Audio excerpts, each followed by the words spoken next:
Kaixo, uinen propietateekin jarraituko dugu eta oraingoan errefrakzioari buruz egingo dugu hitz. Errefrakzioa noiz emoten da? Izpiak ingurunea aldatu behar duenean errefrakzioa emoten da. Hemen ikusten duzue laser izpia badoala airetik eta beira eta airea banatzen dituen gainazal horretara heltzerakoan bi gauza gertatzen dira. Islapena emoten da eta errefrakzioa. Behar bada, ez da ondo ikusten, hemen daukagu islaturiko izpia eta hemen daukagu errefraktaturiko izpia. Gogoratzen baduzue, gainazala, hau baldin bada, gainazalarekiko perpendikularra dan lerro horrekiko neurtzen ditugu angeluak. Orduan hau izango da izpi erasotzailearen angelua, hau izango da islaturiko izpiaren angelua eta hau izango da errefraktaturiko izpia. Eraso angelua I, islaturiko angelua R eta errefraktaturiko angelua S. Orokorrean R eta S berdin erabiliko ditugu, errefrakzioa bakarrik aztertzen badugu. Errefrakzioa bakarrik aztertzerakoan.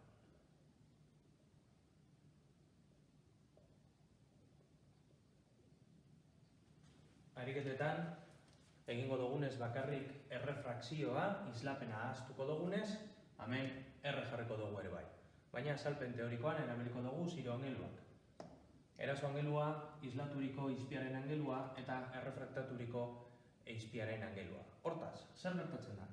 Uhin bat, bi ingurune desberdin bereizten dituen gainazal batera iritsi eta bigarren ingurunera pasatzerakoan errefrakzioa emoten da. Orduan, errefrakzioa emoteko ingurune aldaketa gertatu behar da. Ingurunea aldatzen duenean, gertatzen zaio izpiari geuri gertatzen zaiguna hondartzara joaten garenean. Klasean hainbat aldiz adibide berdina jarri dizuet.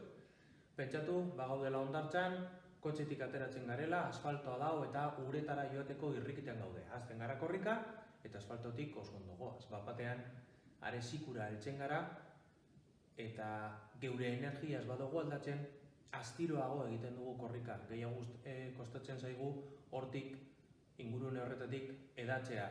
Eta aldatzen dugunean berriro, are bustira, gogorrago dagoenez, energia mantentzen badugu, ingurune aldaketa bat egon danez, arinago joango gara uretara. Orduan, ingurunea aldatzen dugunean, ingurunearen ezaugarrien arabera geure abiadura aldatuko da. Uhinaren abiadura aldatzen bada eta periodoa berdina da, aldatu behar da uhin luzeera. Baina oso garrantzitsua.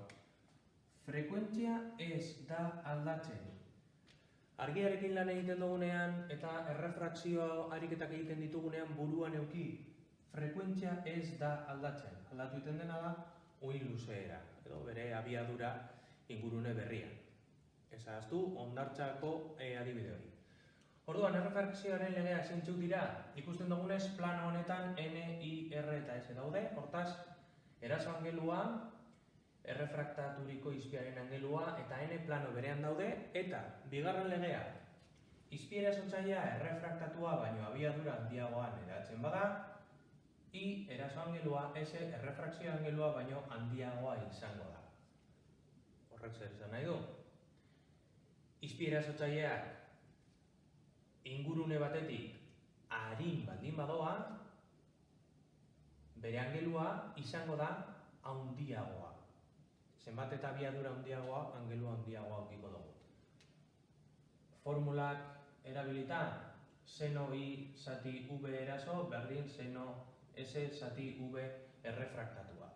Hau lortzeko, erabiltzen dugu hemen geometria pizka bat, liburuan dago azalduta, nahi baduzue begiratu, klasean azaldu genuen bere momentuan, baina jakin behar dugu hau.